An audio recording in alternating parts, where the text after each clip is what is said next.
ఆచి చికెన్ మసాలా. పశ్చిమాసియాలో యుద్ధం పతాక స్థాయికి చేరుకుంది. గల్ఫ్లోని చమురు, గ్యాస్ క్షేత్రాలపై ఇరాన్ భీకర దాడులతో విరుచుకుపడుతోంది. ఈ దాడులతో పలు రిఫైనరీలు మంటల్లో చిక్కుకున్నాయి. అటు ఇరాన్ దాడిలో అమెరికాకు చెందిన F-35 యుద్ధ విమానం తీవ్రంగా దెబ్బతిన్నట్లు తెలుస్తోంది.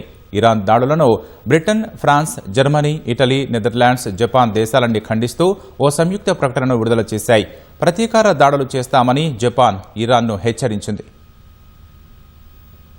ప్రపంచ ఆర్థిక వ్యవస్థలో ప్రకంపనలు సృష్టిస్తున్న యుద్ధంలో ఉద్రిక్తతలను మరింత పెంచుతూ గల్ఫ్ దేశాల్లోని చమురు, సహజ వాయువు కేంద్రాలపై ఇరాన్ దాడులను మరింత ముమ్మరం చేసింది. తమ గ్యాస్ క్షేత్రం సౌత్ పార్స్పై దాడికి ప్రతీకారంగా పెద్ద ఎత్తున దాడులు చేస్తోంది. ఇజ్రాయెల్లోని హైఫా చమురు శుద్ధి కర్మాగారంపై క్షిపణి దాడి జరిగింది. దాంతోపాటు హైఫాలోని విద్యుత్ కేంద్రంపైన ఇరాన్ దాడి చేసింది. ఉత్తర ఇజ్రాయెల్లోని కిర్యత్ షమోనా పట్టణంలో జరిగిన రాకెట్ దాడిలో 4 గాయపడ్డారు. తమ ప్రాంతాల వైపు దూసుకొస్తున్న డ్రోన్లను అడ్డుకునే పనిలో తమ రక్షణ దళాలు నిమగ్నమైనట్లు ఇజ్రాయెల్ సైన్యం వెల్లడించింది. మధ్య, ఉత్తర, దక్షిణ ప్రాంతాల వైపు 3 విడతలుగా ఇరాన్ క్షిపణులను ప్రయోగించినట్లు స్థానిక మీడియా పేర్కొంది. అటు ఇజ్రాయెల్ హోంశాఖ కార్యాలయంపైన డ్రోన్లతో విరుచుకుపడినట్లు ఇరాన్ వెల్లడించింది. సౌదీ అరేబియాలోని యాన్బూలోని సమ్రెఫ్ రిఫైనరీపై డ్రోన్ దాడి జరిగినట్లు తెలుస్తోంది. యాన్బూ పోర్టు వైపు దూసుకొచ్చిన ఒక బాలిస్టిక్ క్షిపణిని అడ్డుకున్నట్లు సౌదీ అరేబియా రక్షణ మంత్రిత్వ శాఖ తెలిపింది.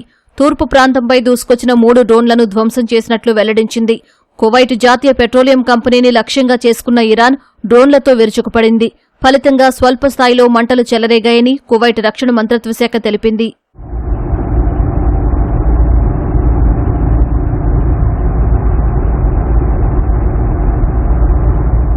అమెరికాకు చెందిన F-35 యుద్ధ విమానంపై దాడి చేసి దెబ్బతీసినట్లు Islamic revolutionary guard corps IRGC ప్రకటించింది. తమ ప్రాంతం వైపు దూసుకొచ్చిన F-35 యుద్ధ విమానం తమ వైమానిక రక్షణ వ్యవస్థలు లక్ష్యంగా చేసుకుని దాడులు చేస్తున్నట్లు ఉన్న వీడియోను ఇరాన్ మీడియా ప్రచురించింది.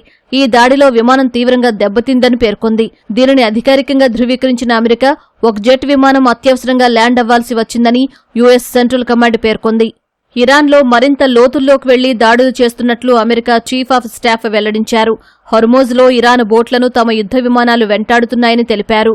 ఇరాన్ సైన్యం భవిష్యత్తు అమెరికా చేతిలో ఉందని రక్షణ మంత్రి పీట్ హెగ్సెత్ తెలిపారు.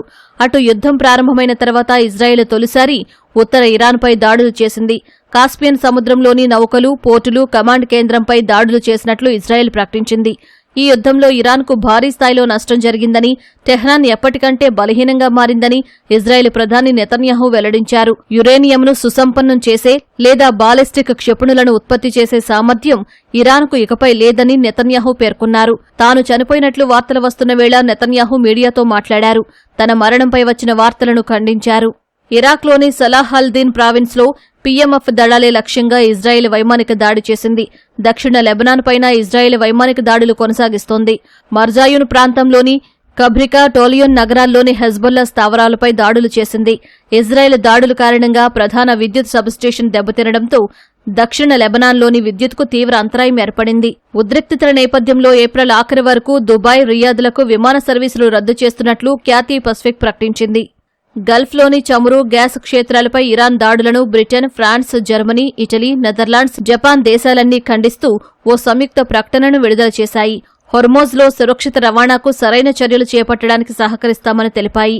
అటు అమెరికా అధ్యక్షుడు డొనాల్డ్ ట్రంప్తో భేటీ అయిన జపాన్ ప్రధాని తకాయిచి హొర్మోజ్లో సహకారానికి సమ్మతించారు. ఖతార్ చమురు క్షేత్రాలపై దాడులు చేస్తే ప్రతీకార దాడులు చేస్తామని హెచ్చరించారు. ఇరాన్ దాడులను సౌదీ అరేబియా, ఖతార్, UAE ఖండించాయి. ఇదో ప్రమాదకర చర్య అని వ్యాఖ్యానించాయి. ఖతార్తో పాటు గల్ఫ్లోని మిత్రదేశాలకు అండగా ఉంటామని UK ప్రధాని కీర్ స్టార్మర్ వెల్లడించారు. రాస్ లఫాన్ గ్యాస్ క్షేత్రంపై ఇరాన్ దాడులు జరిపిన తర్వాత ఖతార్ పాలకుడు షేక్ తమీమ్ బిన్ హమ్మద్ అల్థానీకి ఫోన్ చేసిన స్టార్మర్ టెహ్రాన్ దాడులను ఖండించారు.